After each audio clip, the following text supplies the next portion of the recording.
The studio lights burned hot as Kellyanne Conway faced Jasmine Crockett, her expression already tense before the cameras even rolled. Within half a minute, what happened would spread across the internet and reveal the sharp contrast between anger and calm control. Conway, the former White House counselor known for heated clashes, came ready for battle. Across from her, Crockett, the young congresswoman from Texas, sat steady in a navy blazer, hands folded, unaware she was about to become the center of national attention. "You think you can walk in here and lecture me about politics?" Conway snapped, her voice shaking as she leaned forward, blonde hair flicking with every gesture. "You're just a freshman politician who doesn't know her place." But what happened next stunned everyone. Crockett's reply was measured, sharp, and so controlled that within hours it had gone viral, making her one of the most talked about figures in the country. Before we break down this showdown, make sure to subscribe and drop a comment letting us know where you're tuning in from. You won't want to miss what happens when political fury meets steady composure. The room went silent. The host glanced nervously between them as Crockett, a faint smile forming, prepared to deliver one of the year's most unforgettable moments. To understand why this clash mattered, you need to know who these women are. Kellyanne Conway, 57, is a seasoned political operator. She managed Donald Trump's 2016 campaign, later serving as White House counselor, and built her brand on refusing to back down. Known for her sharp comebacks and unshakable presence, she has weathered some of Washington's toughest storms. Dressed in her trademark style, white blazer, black top, flawless hair, she carried notebooks of talking points and the certainty that her sheer will could dominate any opponent. Across from her sat Jasmine Crockett, 42, representing a new wave of leadership. Once a public defender and civil rights attorney, she won her seat by connecting with everyday voters who felt overlooked. Calm under pressure and focused on real issues, she brought a very different energy to the studio. Her navy blazer, simple, jewelry, and understated style spoke of professionalism and quiet confidence. Unlike Conway, she hadn't armed herself with attack lines. She carried something stronger, faith in her message and composure under fire. This was more than just another debate. It was a clash between two very different visions of politics. Conway embodied the old style of politics: win by being louder, harsher, and always on the attack. Crockett represented something different: calm, clarity, and the ability to let an opponent collapse under their own weight. The clash was framed around a divisive issue: voting rights legislation. But everyone knew this was bigger than policy. It was about two competing visions of political debate in America. The host tried easing in with simple questions, but Conway had no interest in soft openings. Her plan was clear: overwhelm Crockett with aggression, push her on the defensive, and use her long experience to make the younger congresswoman look small. It was a strategy she'd used many times before, but this time, it wouldn't go as planned. As the cameras rolled, Conway jumped in before the host could finish his introduction. This so-called voting rights bill is nothing more than a federal takeover to help Democrats steal elections, she said, her voice rising. And I'm tired of freshman politicians like Ms. Crockett pretending they understand election law. Crockett didn't flinch. With her hands folded and a polite smile, she replied, "Thank you, Kellyanne. I appreciate your perspective." The calmness seemed to push Conway further off balance. "Don't patronize me," she snapped, leaning forward. "I was running presidential campaigns when you were still in law school. I know voter fraud when I see it, and this bill makes it easier." Crockett stayed composed. "Then I'd love to hear specific examples. What evidence are you referring to?" she asked, her tone even. That question threw Conway. She was used to sparring partners who met her fire with fire, not someone who calmly demanded proof. Her voice cracked as she rattled off talking points: dead people voting, illegal immigrants, ballot harvesting in swing states. Meanwhile, the crew behind the cameras exchanged glances. The sound engineer winced as her voice spiked. Producers watched social media light up in real time with comments like, "Is Conway okay?" and "Crockett is handling this like a boss." The host tried to steer things back to policy, but Conway, red-faced and shouting, cut him off. Conway's temper flared. "I'm tired of being interrupted. I'm tired of being lectured by people who don't know what they're talking about." She jabbed a finger toward Crockett. "This woman has been in Congress for what, 2 years? And she thinks she can school me about politics?" Crockett didn't react. She calmly sipped her water, glanced at her notes, and kept the same pleasant, odd expression. When Conway finally paused, Crockett answered evenly. "I know you're passionate about this, Kellyanne. Passion matters in politics, but I think viewers deserve a discussion based on facts, not just talking points." That word, facts, sent Conway over the edge. "Facts? The fact is your party is destroying election integrity. You're making it impossible for states to confirm voters' identities." Crockett leaned in slightly. "Which provision are you referring to? I have the legislation right here if you'd like to look at the exact language." Conway slammed her hand on the desk. "Don't play games. With me. This bill wipes out voter ID, allows ballot harvesting, and stops states from cleaning up voter rolls. It's chaos." Crockett nodded thoughtfully. "I understand those concerns. But actually, the bill strengthens voter ID by ensuring everyone has access to free identification. It doesn't remove requirements. It makes them more accessible. I can show you the section if you'd like." Conway was trembling with anger. "Stop twisting the facts. I've read the bill, and I know your real agenda." Crockett's tone never changed. "And what do you believe my agenda is? You want Democrats to cheat," Conway shouted, her voice so sharp the sound engineer cringed. "You want to flood the system with illegal votes so you can stay in power." The studio went silent. Conway's heavy breathing filled the air, as the weight of her accusation sank in. She had just accused a sitting congresswoman of conspiracy on live television. Even she seemed to realize she'd crossed a line. Crockett let the pause linger before answering calmly. "Kellyanne, I swore an oath to defend the Constitution. Every vote I cast, every bill I support comes from that oath and my duty to the people who elected me. I believe democracy works best when more eligible Americans have the chance to participate." Conway tried to recover. "That's just the kind of political doublespeak I'm talking about. You say one thing, but you mean another." "What do you think I mean?"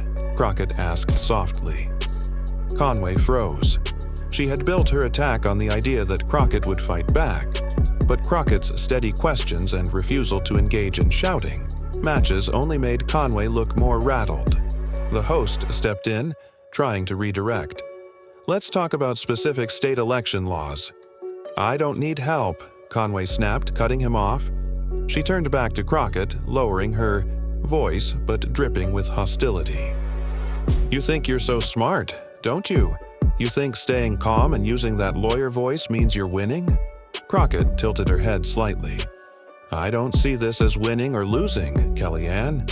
I see it as a chance to talk about how we can make democracy stronger for everyone." Conway just stared at her, stunned into silence. Conway had thrown everything at Crockett: personal insults, wild claims, even accusations of treason. Yet Crockett met it all with the same calm, professional composure. The cameras captured every second, Conway unraveling while Crockett stayed steady. Online, clips of Conway shouting and Crockett sitting quietly were already going viral. Hashtags like Crockett trending and Conway meltdown were lighting up, but the most unforgettable moment was still ahead. By now, Conway was visibly unraveling. Her perfectly styled hair had loosened from all the flailing. Her face remained flushed, and her voice had grown hoarse from yelling. The makeup artist looked on helplessly while studio security edged closer, not expecting violence but clearly uneasy about her state. Even the show's medical consultant quietly checked her equipment, wondering if she might have to step in. Still, Conway pressed harder, determined to claw back control. "You know what your problem is?" she shouted, finger trembling as she pointed at Crockett. "You think being calm makes you right. You think if you sit there quiet, people will assume you're the adult in the room. But I see right through you." Crockett stayed perfectly composed. "And what do you see, Kellyanne?" she asked softly. "I see a manipulator." Conway's voice cracked as it climbed higher. "I see someone pretending to be sweet and reasonable while pushing legislation that will destroy our democracy." The host tried again to steer the conversation. "Perhaps we could discuss the constitutional issues." "The Constitution?" Conway snapped, whipping her head toward him. "Don't lecture me about the Constitution. I defended it for 4 years in the White House while she was still figuring out how to be a politician." She turned back to Crockett, shaking with rage. "The Constitution doesn't say we have to make voting so easy that fraud is inevitable. It doesn't say we have to ignore security measures." Crockett nodded calmly. "You're right. The Constitution doesn't say those things. What it does say, in the 14th and 15th Amendments, is that every citizen has the right to vote, and that right cannot be denied. The real question is how we ensure both security and access." Conway slammed both hands on the desk, making her water glass rattle. "Stop being so reasonable," she screamed. "Stop acting like you're above this. I know who you really are." The studio froze. Conway had just shouted at someone for being reasonable. The absurdity of it hung in the air like smoke after an explosion. Crockett let the silence linger, then spoke in an even gentler tone. "Kellyanne," she said, her voice calm but unexpectedly warm, "I can see you're upset, and I understand why this issue matters deeply to you. It matters to me as well, but we can disagree about policy without questioning each other's character or motives." For the first time, Conway was silent. She just stared, speechless, as if her entire playbook had failed her. Crockett's voice stayed gentle, but now it carried the weight of authority. "Kellyanne, you've spent a lot of time telling me what you think I believe, but you haven't once asked me why I support this bill or what I actually stand for." Conway opened her mouth, but no words came out. "So, let me tell you," Crockett continued, leaning forward slightly. "I support this legislation because I've seen what happens when people can't vote. Before Congress, I was a public defender. I saw clients who had been silenced by the justice system. I saw seniors who couldn't travel to renew their IDs. I saw working parents who couldn't leave their jobs to vote during limited hours." She paused, eyes locked on Conway. "I didn't back this bill to help Democrats win. I supported it so that democracy could win." Conway finally managed to whisper, That's not what this bill does." "Then help me understand what you think it does," Crockett replied. "Not my motives, not talking points. Show me the exact language that concerns you, and why." For the first time, Conway looked down at her notes. She shuffled through pages, searching desperately for something solid to stand on. The silence stretched as the cameras captured every second. When she finally looked up, some of the fire had faded from her eyes. The part about voter roll maintenance," she said quietly. "States need to clean their rolls." "I agree," Crockett nodded. "And the bill doesn't stop that. It simply requires states to use reliable data and notify voters before removal. Would you support those requirements?" Conway blinked, caught off guard. Well, notice is important, but you're worried about the timeline?" Crockett offered. "Yes," Conway admitted. "It could leave dead voters on the rolls through an election cycle." Crockett opened her copy of the bill. "Actually, the bill requires immediate removal when there's proof of death. The notice only applies to address changes. Would you like to see the section?" Conway glanced at the text, then back at Crockett. The woman, who had spent 20 minutes shouting about fraud, now seemed small in her chair. I may have misunderstood that provision," she said softly. The words hung in the air like a confession. Kellyanne Conway the fighter who had built her image on never admitting fault, had just conceded she was wrong. Crockett didn't gloat. Instead, she spoke with the same steady tone. It's easy to misunderstand complex bills, especially when we rely on summaries instead of the text itself. That's why I make it a point to read legislation carefully before forming an opinion. Conway nodded slowly, looking deflated. And that's why, Crockett added, her calm voice now carrying undeniable authority.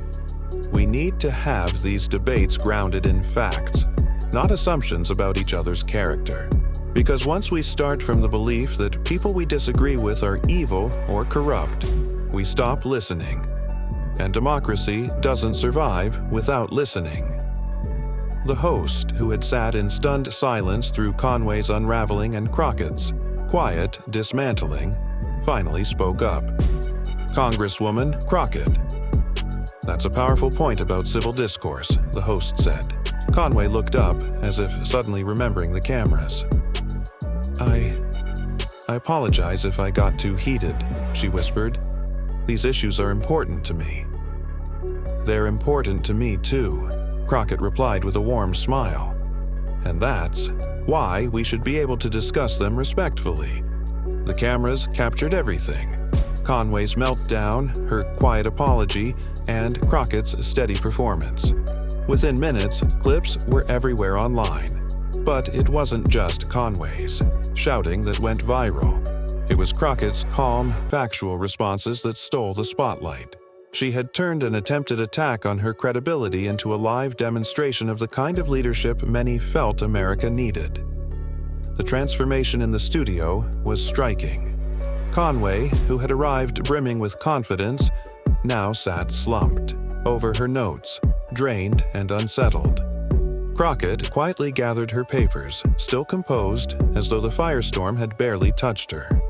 Meanwhile, online reaction exploded. Within 5 minutes, Jasmine Crockett was trending on Twitter. Clips of Conway yelling, "Stop being so reasonable," while Crockett stayed poised became instant memes. But the most shared videos weren't mocking Conway. They highlighted Crockett. One viral caption read, "When someone yells at you for being reasonable." Another clip showed Conway's accusations followed by Crockett's calm reminder that democracy depends on listening. A civil rights attorney reposted it, writing, "This is leadership in 2024. Calm, factual, and focused on solutions." Even political commentators struggled to spin it. A Republican strategist tweeted, "I've known Kellyanne for years. This wasn't her best work." Crockett stayed calm, stuck to facts, and made her point without ever raising her voice. That's political skill. The internet, as always, turned the moment into comedy gold. Memes of Conway shouting included captions like, "When someone asks you to cite your sources," or side-by-side photos of her reddening face labeled as a political mood ring. Crockett's serene expression was paired with the "this is fine" meme, perfectly capturing her composure amid chaos. What stood out, though, was that the humor wasn't entirely mean-spirited. Much of it celebrated Crockett's poise rather than simply mocking Conway's collapse. The most shared meme showed Crockett smiling calmly with the caption, "How to win an argument without raising your voice." It became more than a viral fight. It became a teaching moment. A masterclass in how facts, composure, and respect can be more powerful than rage. News outlets scrambled to find a precedent, but for many viewers it already felt like a turning point. Political debates usually play out the same way. Two people talking over each other, trading partisan jabs, and leaving viewers with more noise than substance. But this moment was different. One major newspaper summed it up with the headline, "Congresswoman's calm response to screaming opponent goes viral. Sparks debate about political discourse." The article praised Crockett for turning what looked like an ambush into a lesson on how democracy should function. Cable news shows replayed the exchange for hours, inviting political analysts to break down what quickly became known as the Crockett method, meeting aggression not with anger, but with calm, fact-based replies. Even late-night comedians joined in, though their jokes landed more on Conway's meltdown than on Crockett. One quipped, "Kellyanne Conway literally yelled at someone for being too reasonable. That's like getting angry at someone for being too polite or too prepared. What's next? Stop being so competent?" Conway tried to control the narrative on social media, posting, "Had a spirited discussion about voting rights today. Sometimes passion comes across as intensity, but the issues are too important for politeness." The response was brutal. Followers replied, "Yelling at someone for being reasonable isn't passion, it's poor behavior." Others wrote, "She stayed calm while you lost control. That's professionalism. Maybe read the bill next time before going on TV." She tried again with a longer post defending her arguments, but by then it didn't matter. The story had already been written. Conway lost control while Crockett stayed composed. For Jasmine Crockett, the viral moment was both a win and a challenge. She gained millions of new followers overnight, but the real test was how she would use that attention. Her response was perfectly on brand. A short video thanking viewers. This is why we need to focus on facts and respect each other, even when we disagree. Democracy works best when we listen. The clip was shared tens of thousands of times with comments like, "This is the kind of leadership we need," and "Finally, a politician proving you can be strong without being loud." The moment didn't just capture America's attention. It spread worldwide. International outlets covered it as a striking example of U.S. politics. A European paper ran the headline, "American Debate, When Shouting Meets Silence." A Canadian political scientist noted, "What we saw from Congresswoman Crockett represents a maturation of American political communication. Calm, under fire, yet substantive." Translated clips circulated with subtitles, with viewers around the world praising Crockett's composure and expressing alarm over Conway's combative style. Soon, universities began adding the exchange to their courses. Political science professors used it to teach communication strategy. Psychology departments analyzed it as a study in emotional regulation. One prominent university even published a paper titled "The Crockett Method: Calm Authority as Political Strategy," breaking down how she maintained control without ever raising her voice or resorting to personal attacks. Communication. Schools embraced it too, turning the Crockett technique into a model for handling hostile questioning. Acknowledge emotion, redirect to facts, ask clarifying questions, and keep an even tone. Beyond politics, business leaders and HR departments began using the clip as a training tool for conflict resolution and professional conduct. Crockett's approach didn't just reshape the conversation in politics, it quickly spread into business and education. Executive coaching programs began teaching her style as a framework for handling tense board meetings and tough negotiations. Several Fortune 500 companies even reported using the viral clip in training sessions on how to stay composed during high-pressure presentations. One CEO summed it up in a tweet, "Every executive should watch how Jasmine Crockett handled this. It's a masterclass in leadership under pressure." But beyond professional settings, the exchange revealed something deeper about the future of politics. Polling showed a stark generational divide. Voters under 40 overwhelmingly favored Crockett's calm, fact-based style, calling it presidential and trustworthy, while older voters were more split. Focus groups found younger, viewers embarrassed by Conway's behavior but impressed by Crockett's restraint. The political implications were immediate. Democratic strategists pointed to Crockett as a model for reaching younger voters turned off by shouting matches. Fundraising surged as progressive groups circulated the clip, hailing it as proof that effective leadership doesn't have to be loud. Meanwhile, Republican strategists were rattled. Conway was supposed to be one of their strongest communicators. If she could be dismantled so thoroughly by steady questioning and facts, what did that mean for their broader messaging strategy? Educators also seized on the moment. Civics teachers began using the clip in classrooms to illustrate constructive political debate. Communications professors broke down Crockett's techniques: acknowledge emotion, redirect to facts, ask clarifying questions, and maintain composure no matter what. Psychology classes studied it as an example of emotional regulation under stress. On social media, the trend was unmistakable. Crockett's calm answers were shared far more often than Conway's. Tirette's comment sections overflowed with praise for Crockett's class and professionalism, alongside embarrassment for Conway's outbursts. Many younger viewers said they'd never seen a debate where a politician actually listened and responded instead of just waiting to attack.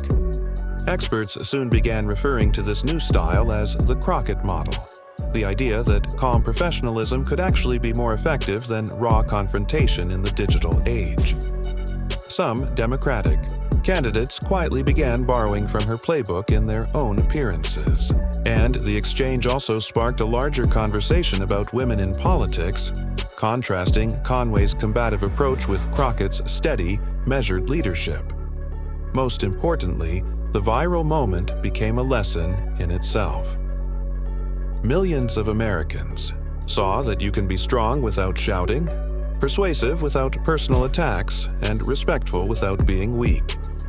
Crockett showed that facts, composure, and respect could cut through louder voices and win.